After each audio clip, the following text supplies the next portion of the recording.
Alright, so what I want to do in the first part of this video is just go through some of this history, or rather just some of these passages. And then, so this will be the history part, and then we're going to get to the philosophy part. But for the history part, I began reading, I'm not going to say where this is from until I'm done reading, but let me just start here real quick. So this is from a document. It says, "Inasmuch as many have undertaken to compile a narrative of the things that have been accomplished among us, just as those who from the beginning were eyewitnesses and ministers of the word have delivered them to us. It seemed good to me also, having followed all things closely for some time past, to write an orderly account for you, most excellent Theophilus, that you may have certainty concerning the things you have been taught." All right, so what does that sound like to you? I would say on its face, it sounds like some ancient document, some educated writer who's trying to, as he says, give an account. He clearly believes that these are the facts, and that he's trying to deliver the facts to his patron Theophilus. And that word, like most excellent, is actually a very common way of addressing a person's like financial patron for something that they financed. I like his journey, his investigation, I would say, into what he's about to describe. And what is this coming from, finally? Well, that was the Gospel of Luke, chapter 1, verse 1 through 4. I'm sure some of you may have already known immediately what it was. But I have a feeling a lot of people, even a lot of Christians, hear that and they don't even know that that's from the Gospel of Luke. The Gospel, Luke, by the way, if you read the Gospel of Luke and Acts, who was traditionally, and I also believe this to be a fact too, but traditionally ascribed to Luke, the physician and follower of the Apostle Paul. And as we know, Paul was the probably biggest champion in the whole New Testament about believing through faith. And you see that come out in Luke and Acts too, where believing through faith is a common theme. I mean, it's a common theme in all four of the Gospels in the New Testament, but it's even more common in Luke. The idea of salvation, and which I think may have been because he was a doctor, as we know, that he would focus a lot more on salvation. But also believing through faith, because he was obviously influenced by Paul more than any of the other gospel writers. And why is that so relevant? Well, because today there's this belief that having faith in something means you don't have any like evidence. I would say, like, a lot of atheists I know claim that's what it's about.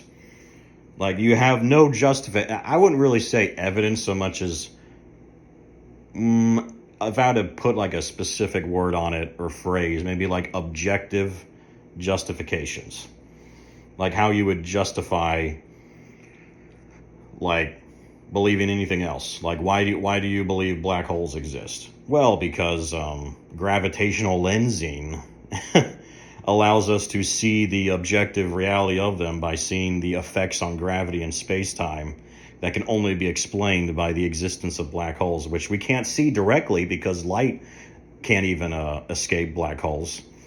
So you can't actually see black holes for that reason, but you can see the effects of them, and that's evidence that's justifying why we believe they exist. But we can't know with certainty, of course, that they exist. So faith, in my view, has always just simply meant trust. It's like another word for saying you trust someone, and trusting like someone without reasons would be ridiculous in modern day. And I think more ridiculous in like Christianity. And it's so obvious the writers didn't believe in that. Anyway, yeah, I just wanted to start with that Luke. So that's the Gospel of Luke, right? Now I'm going to read something else. We're kind of done with Luke now, or done reading from the Bible right now. So yeah, this isn't from the Bible. And by the way, this is an ancient, I'll say what it is after I'm done reading this first part, but it's an ancient text, and it was translated into English, but it was translated in, I think, the early 20th century, and I don't think there's really any up-to-date translation, so anyone who reads this book is forced to come with like a King James version. There's like these and halves and stuff, so bear with me when I read through this.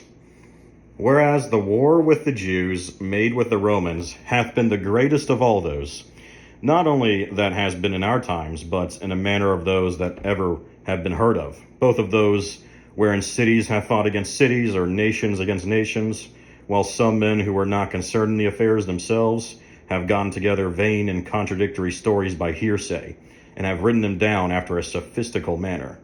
And while those that were there present have given a false account of things, and this either out of humor or flattery to the Romans, or of hatred towards the Jews. And while their writings contain sometimes accusations and sometimes encomiums, but nowhere the accurate truth of the facts, I have proposed to myself, for the sake of such as live under the government of the Romans, to translate those books into the Greek tongue, which I formerly composed in the language of our country, and sent to the upper barbarians. I, Joseph, the son of Matthias, by birth an Hebrew, a priest also, and one who at first fought against the Romans myself, and was forced to be present at what was done afterwards, am the author of this work. So that's from Josephus, The War of the Jews. Josephus was a Jewish historian / you could say philosopher, scholar. I mean, a lot of people who wrote in that time had many professions. But writing history was definitely one of them for Josephus. He was also a Pharisee. He was born, I think, AD 33, so actually just 3 years after Jesus' crucifixion, or the very year of the crucifixion. Because I think there's two different dates for 30 or 33 AD. And then he wrote that work in AD 70, right after the Jews rebelled against Rome and Jerusalem was destroyed. And why am I reading that to you? Well, if you pay attention, obviously it's not a copy of Luke or Luke a copy of it. It's a completely different writing. But you can see the similar style of like two authors mentioning previous works and their desire to make an accurate, objective, I would say, accounting of what actually happened. Because writers in those days definitely believed in the idea of objective facts and wanting to come to truth. The word truth is used a lot in Josephus, as in the Bible. Now, let's go over here. So that was the War of the Jews. I just said that to show you how similar in style, you could say, it is to Luke's gospel. It really shows. A lot of scholars, for that reason, believe that whoever wrote Luke, again, I believe it actually was Luke, but even the majority of non-Christian scholars who don't think we have any idea who wrote it would still agree whoever did write it was a very educated Greek and probably indeed a scholar-type person who clearly was claiming, at least, to write it according to eyewitnesses. He's claiming eyewitnesses are behind the story. And this is something also interesting. So the Gospel of Luke is very similar, obviously, to all the other Gospels. And in many ways, it's even identical in many stories to Mark and Matthew specifically. So when Luke says that, Luke's the only one who says that, but the obvious connection is that wherever you come on the truth of what Luke says in the beginning of his gospel would carry over to the other gospels as well, because all of those writers are clearly writing the same story in the same genre.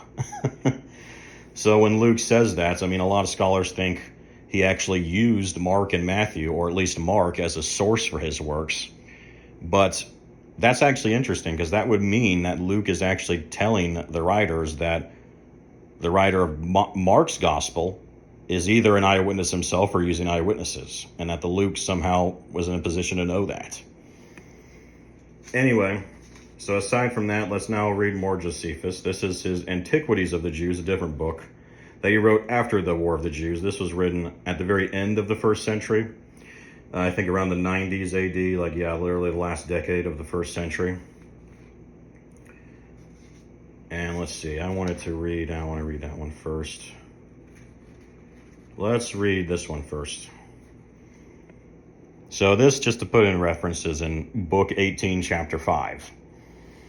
Now some of the Jews thought that the destruction of Herod's army came from God, and that very justly, as a punishment of what he did against John, that was called the Baptist, For Herod slew him who was a good man, and commanded the Jews to exercise virtue, both as to righteousness towards one another and piety towards God, and so to come to baptism, for that the washing with water would be acceptable to him, if they made use of it, not in order to put to the putting away or the remission of some sins only, but for the purification of the body, supposing still that the soul was thoroughly purified beforehand by righteousness. Now when many others came in crowds about him, for they were greatly moved or pleased by hearing the words, Herod, who feared lest the great influence John had over the people might put it into his power and inclination to raise a rebellion, for they seemed ready to do anything he should advise. He thought it best, by putting him to death, to prevent any mischief he might cause, and not bring himself into difficulties, by sparing a man who might make him repent of it when it should be too late. Accordingly, he was sent a prisoner out of Herod's suspicious temper to Machaerus, the castle I before mentioned, and was there put to death. So if you didn't catch that, Josephus is actually talking about John the Baptist. That's right. John the Baptist from the four Gospels is mentioned by a historian that's obviously not from the Bible. He also contradicts the Gospels. I'm not going to shy away from bringing it up. If you read that, Josephus says, what is it? That John was baptizing the Jews. That's what he says. He was baptizing them not in order to the putting away or the remission of some sins, but for the purification of the body, supposing still that the soul was thoroughly purified beforehand by righteousness. Now that is the exact opposite of what's said about John in the Gospels. John is baptizing the Gospels explicitly for the remission of sins. Explicitly. Like, you could not be more contradictory, actually. So what does that mean? Well, it means one of them's wrong, of course, either Josephus or the Gospels. But here is what I want to emphasize, though. What this, I says, almost conclusively proves to any critical historian today is that John the Baptist was a real person. And he really was known as a preacher, baptizing people. And he got on Herod's radar. That's an undisputed fact from these two sources. And he was put to death. He was in prison. No, he was in prison first, and he was put to death by Herod. All of that is in the Gospels, too, about John. Now, Josephus doesn't mention this detail, but the Gospels, mention that Herod's wife, Herodias, was furious with John because he was telling Herod that his marriage to her was a sin because she was his brother's wife, his dead brother's wife, and that's against the Torah. So she hated John. And then she got him killed by having her daughter perform this dance in front of Herod during one of his many parties. And it entranced Herod so much that he just vowed to Herodias' daughter, I'll give you anything up to, I think, was it half the kingdom? I think it says in the Gospels. And Herodias, his wife, told his daughter, or her daughter, to tell him to bring John the Baptist's head on a silver platter. And so that's when the executioner went and beheaded John and presented the head. So, now again, that detail may not be in Josephus, but the idea that Herod put him to death is definitely in there, though. And now, why do I bring that up? Because so many people like to say that nothing in the Gospels is accurate or reliable or anything like that. But what do we make of the contradiction? Well, it means some sources right, some sources wrong. And I would say, actually, that in this case, the Gospels, of course, I'm biased, I'm a Christian, but I would still say objectively, because there's parts of Josephus' history that actually have demonstrable inaccuracies to them. So Josephus is also not infallible. Well, I would say the Bible is infallible, but I'm just saying if you're looking at it from a non-Christian perspective and you want to say the Bible is fallible, I don't believe that, but from that angle, I know you believe that, but you have to say the same about Josephus, so that means you can't automatically assume Josephus is the right one either. And when I would say the Gospels are in a better authority because all of them, Josephus is really corroborating the Gospels, not the other way around, because Josephus, even according to most scholars, he wrote the Antiquities after Luke, and Mark and Matthew. They are actually slightly earlier sources to the events than Josephus's work. And there's multiple sources, obviously, from there's 4 Gospels. So we have multiple sources as well from the Bible that all support the idea that it was for remission of sins. But hang on about that contradiction later. I'm going to get back to it as well, because it actually winds up being even more important in another way too. So that's Josephus on John the Baptist. Now I'm going to read you a story that many of you, passage that any of you who have any periphery knowledge of Josephus are going to immediately know what I'm about to read. It's called the Testimonium Flavium, I think is how you pronounce it. But if you don't have this knowledge, then this might actually blow you away too. Again, this is not from the Bible. This is from a Jewish historian from the 1st century. And also, to emphasize, this is so John the Baptist was in book 18, chapter 5. This is in book 18, but it's in chapter 3. It's actually before he talks about John. Now there was about this time Jesus, a wise man, if it be lawful to call him a man. For he was a doer of wonderful works, a teacher of such men as received the truth with pleasure. He drew over to him both many of the Jews and many of the Gentiles. He was the Christ. And when Pilate, at the suggestion of the principal men amongst us, had condemned him to the cross, those that loved him at first did not forsake him. For he appeared to them alive again the 3rd day, as the divine prophets had foretold these and 10,000 other wonderful things concerning him. And the tribe of Christians, so named from him, are not extinct to this day. So, I don't know how much of a clear-cut reference to Jesus you can get. But yeah, that's from Josephus. Now let's add some context to this. On his face, it's a great passage. And I actually believe virtually all of it's authentic. And why am I bringing that up? Well, because as we know, when it comes to these ancient writings, we don't have the original writings for pretty much any document in ancient history. And I mean pretty much any. Here's Aristotle. If you think we know what the original Aristotle wrote, I would actually agree, because we have multiple copies that corroborate their textual, the text in them from whoever translated the books and wrote them down. But people, I think, have a misguided view of ancient history where they think that we have the originals for like the one in the museum is the original. And it's like, no, the earliest copy, I think, from Aristotle, from any of Aristotle's works, was written almost 1,000 years after the original Aristotle. And you may think, well, how can we trust? Why do scholars? Because most scholars do trust that we do have still. We can be confident that what we have in these copies is still what the original said.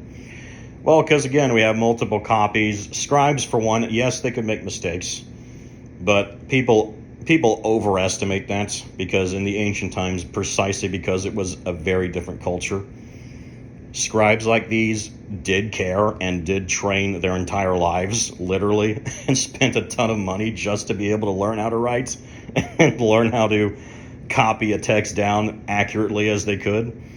So, and also when you have multiple copies from like different locations too, like we do from Aristotle, each one of those represents, you could say, a transmission of earlier writings, of earlier scribes copying each other, right? But that, in a sense, that means they're independent sources from each other. So when there's thousands of years apart, but you got two copies from 2 different locations of the world, and they still mostly agree on the exact same text, well, then you have much more confidence that that's a reliable transmission of what the original probably said too, when the scribes first started copying it down. So yeah, it's called textual criticism. You can take entire courses on it. But yeah, I can't get it. That's a whole other debate I can't really get into. So for now, we're just going to say, yeah, generally textual criticism, or these ancient copies, a lot of these ancient copies, generally you can trust them. But when it comes to this passage, as you can imagine, especially with how controversial Jesus is across the whole globe, a common argument that's used still today, and even some real scholars believe this too, is that this passage is not authentic. Josephus did not mention Jesus. Now, what's interesting is virtually all scholars do agree that that passage on John the Baptist did mention him. Now, why do they believe this about Jesus? Well, Josephus was considered a traitor to the Jews because he actually fought against the Romans during the rebellion I mentioned, that where the destruction of Jerusalem happened. Then when his army, and this is from Josephus' own words, when his army got cornered, he basically convinced them to commit suicide when there was no hope of success. But then him and I think like one of his lieutenant, like captains, his second in command, then turned themselves over to the Romans. And you can tell they were just clearly trying to save their lives. Josephus, quote unquote, prophesizes to Vespasian, the leader of the Roman forces in that time, that he would become the next Caesar, which of course, loved his ego.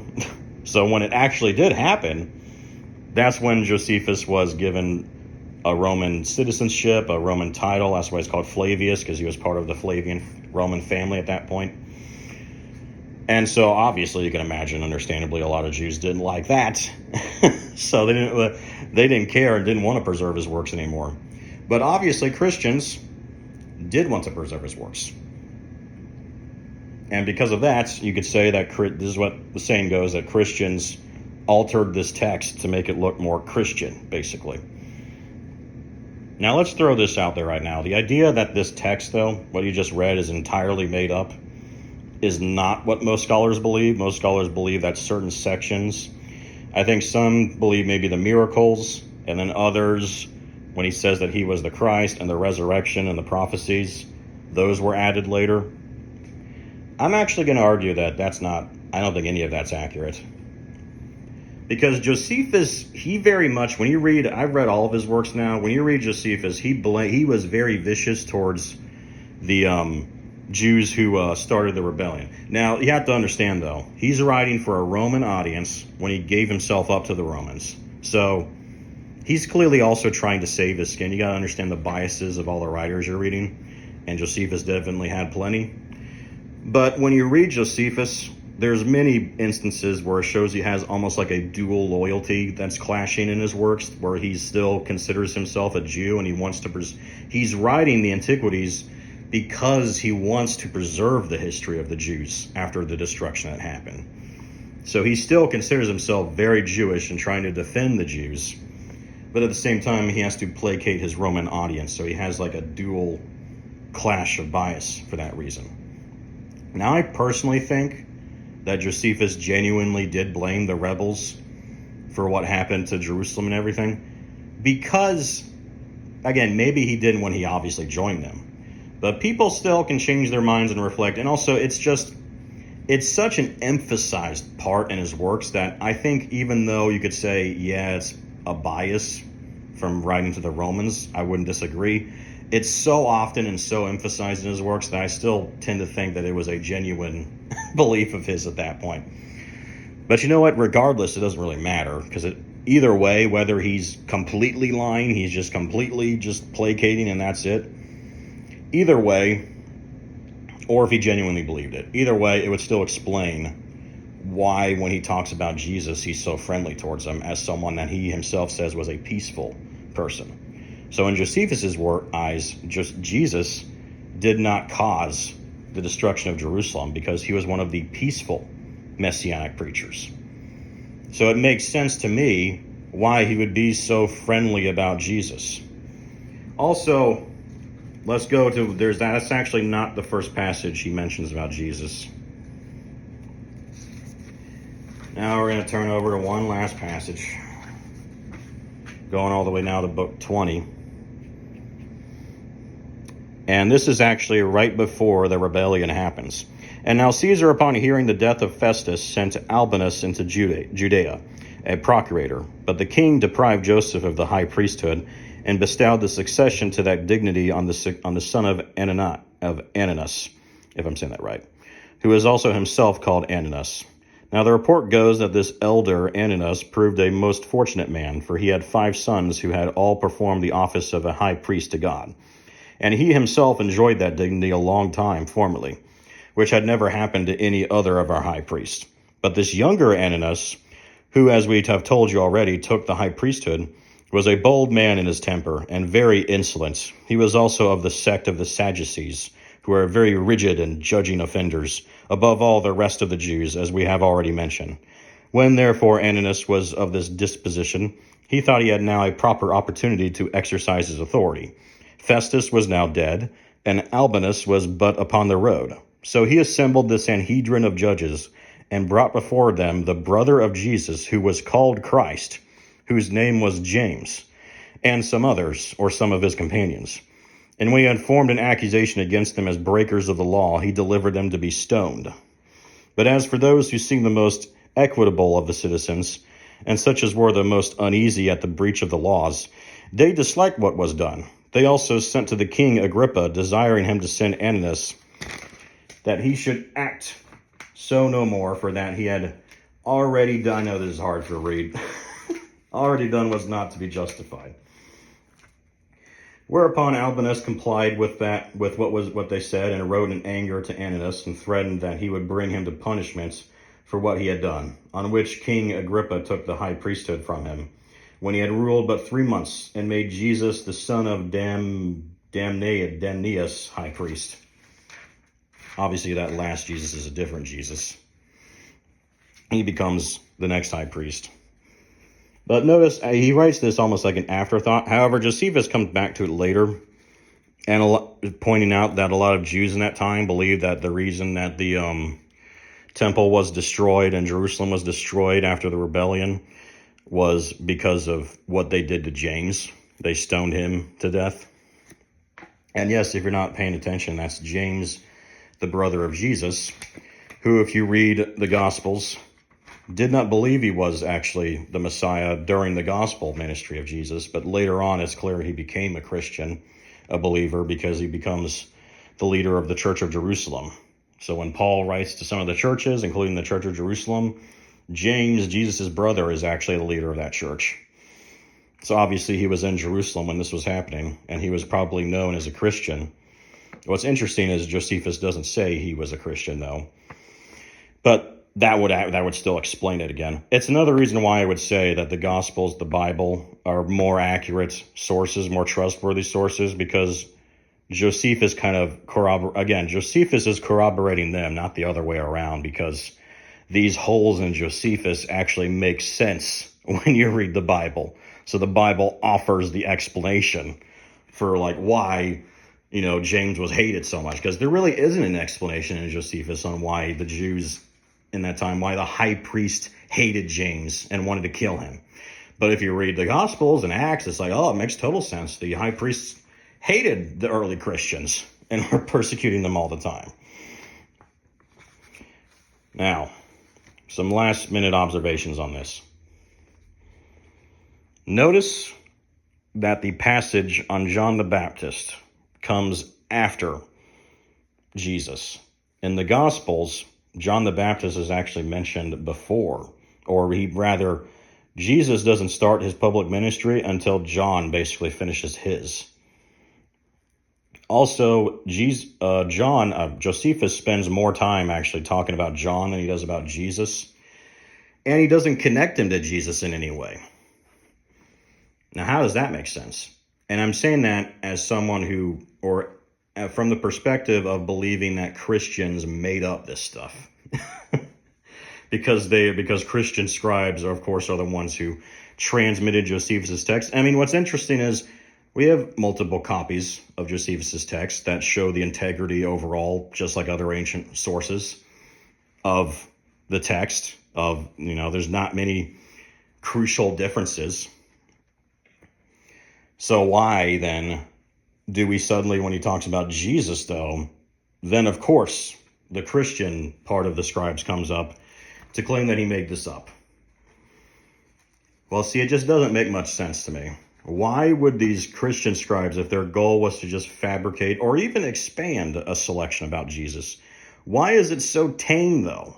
That's the problem. It's like Josephus just mentions one brief paragraph about Jesus, given Cliff Notes summary of him, basically. Then he goes to John the Baptist after he talks about Jesus. He spends more time on John the Baptist, implying that he's a more important character in what's going on in Josephus's eyes. He contradicts the Gospels, explicitly saying John did not baptize for the remission of sins. He doesn't connect him to Jesus in any way. Then finally, chapters later, he has the smallest of small references to Jesus about James's death, but yet doesn't mention James as a Christian at all. Doesn't connect that at all to him. So, what am I trying to say? Why would Christian scribes get it so bad? Because why aren't they fixing all this stuff? If you believe there was some scribe willing to lie, I mean, that is deception. So you're claiming in one of these scribes in the transmission did deliberately lie, and then someone, and you know what, you can even believe that, but the point is these scribes checked each other too and could have corrected that. It's not just one man writes one, the next one just assumes it's accurate and just keeps going. That's kind of implied again of like these scribes. It was almost like a game of telephone except in writing. And again, that is just such a parody. Like, it's such a mocking parody of ancient writers who had to live and die by this to say that, oh yeah, they didn't care one bit or checked anyone's work or did any research at all about what they were copying or anything like that. That is, I'm sorry, just BS. If anyone tells you that, it's BS. That is not true. So yeah, maybe there was some Christian scribe that tried to intentionally manipulate it, but who's to say the one after wouldn't be like, hey, I'm not doing that, and he corrects it, and then they make sure they isolate or just don't even remove it. That one just gets removed from the transmission. But also, again, you're trying to say that not just one. So the problem is it would be a greater amount than just one scribe who would be in on this, basically. So now you have a slight conspiracy going. If you claim it's intentional, which with some of these manipulations, it would be hard to say they wouldn't be intentional rather than like an accidental slip of the pen, which we know happens all the time. But to just change it from Josephus clearly saying Jesus was a nobody, he wasn't this person, and then say, no, he was, that would seem very intentional to me. So they're willing to do that, but they're not willing to update John the Baptist, get rid of the contradiction, have him like, John himself in the gospel said he must decrease while Jesus must increase. So why wouldn't they expand the section on Jesus a lot more? Why would they not connect James to themselves, to Christians at all, as the reason for what happened? None of that makes any sense. And not only that, but again, as I said, this section in Josephus, most scholars believe that it wasn't entirely made up, that it was kind of like slightly interpolated by Christians. And see, my position is that's not even true. That's what I'm trying to argue to you right now. Now, most scholars would still believe that Josephus said that Jesus was a wise man, he was a teacher, he drew over many Gentiles, he was crucified by Pilate at the suggestion of the high priest, so the high priest and Pilate were involved in his crucifixion. And most scholars actually even, they didn't used to, I think, but most scholars actually even believe he did mention that he did miracles. And the reason for that is because the term that Josephus uses to describe Jesus' miracles was a very Jewish term in his time that much later Greek Christian writers centuries later just would not know anymore. Or rather, they would like, the idea that they would make up that word makes no sense either. If you read, there's a Jewish scholar by the name, I think it's called Geza Vermes, Geza is his first name, I know. He's a famous New Testament scholar, though. He's not a Christian, he's a Jew, actually. But he actually believes that specific point about miracles in Josephus is completely accurate, because he says that that's actually exactly how the Jews wrote in that time. And he said that the overall vocabulary and style of that passage meets most of Josephus's other passages. And notice something, when he talks about James, he says Jesus who was called Christ. Notice he doesn't say he was the Christ. But why though? Why in that first passage is Josephus says he was the Christ, as if he's saying that he believes it, when we know he probably didn't, because even according to Christian writers later, Josephus never became a Christian. So why did he say he was the Christ? I think two reasons. Once again, You have to read this as a guy who's trying to placate his Roman audience when he talks about Jesus. So even if he was some angry Jew that didn't like Jesus, that it just wouldn't make sense for him to suddenly behave that way when he's talking about a peaceful, not a violent insurrectionist that the Romans, of course, definitely blamed. So instead, he says he was the Christ. This is my theory. I think the reason he said that was because he wasn't saying that as an affirmation of belief, but as a title for Jesus. It was like he was telling his Roman audience, that guy that you heard was the Christ, it was this guy. That guy that you've been hearing from all these Christians that have populated Rome. Like at that point, Christianity had spread to Rome itself. It's like he's telling them, oh yeah, so this Christ you're hearing about, which became basically Jesus' name at that point, it was this guy. It was this guy named Jesus. I actually think that makes total sense to me. It's why I don't think that passage is made up in any way. Anyway, the final point is that this offers an independence. Again, this is not from the Bible, and there's no reason also to believe Josephus was aware of the biblical records because, again, look at these contradictions too. This is when the contradictions actually help corroborate the Bible further because it actually proves that Josephus was not using the Bible as his source.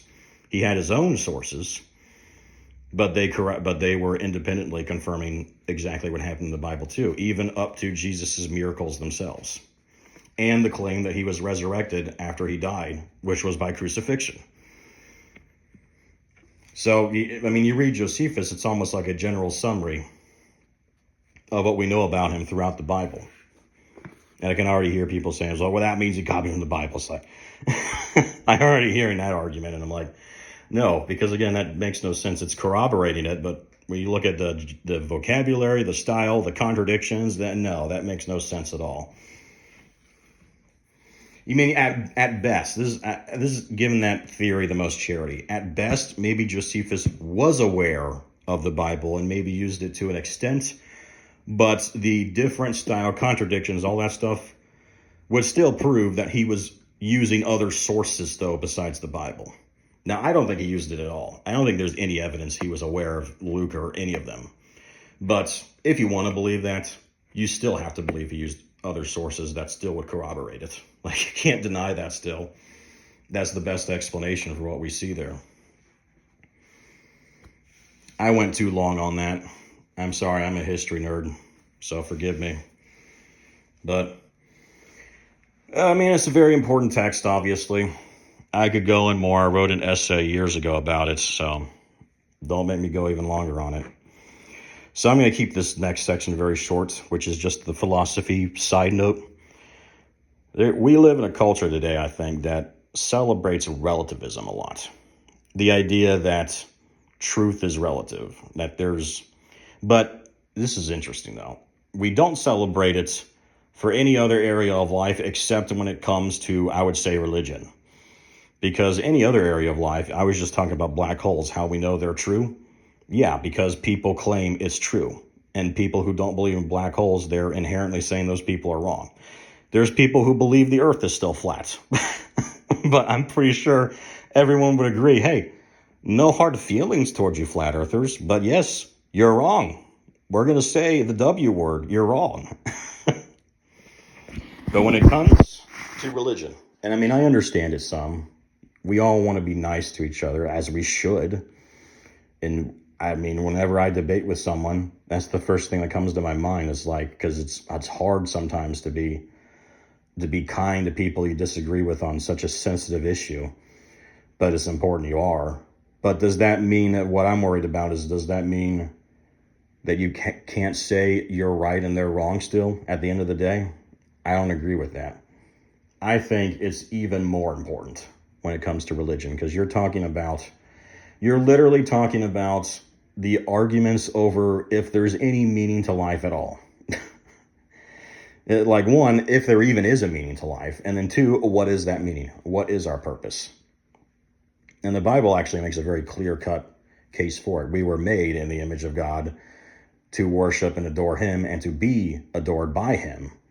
and to live in a relationship with him in full harmony of creation. And the reason we live in a broken world today, that everyone can see as a broken world, is because of what happened in the garden. And right now, everything right now is coming to a head to reconcile us and bring us back to God in a perfect state again. And yes, to live forever in a perfect world, which I think everyone always wants to try and do that. It's clear with how much we try to improve life that everyone, I think, inherently knows that life is broken in some extent. So everyone seems to inherently accept Christianity's main premise, even though they don't seem to know or accept that it's from there, but that really is from Christianity, from Judeo-Christian tradition, about the reality of the broken world we live in, and they're addressed to that. So, again, I went really long on the history part.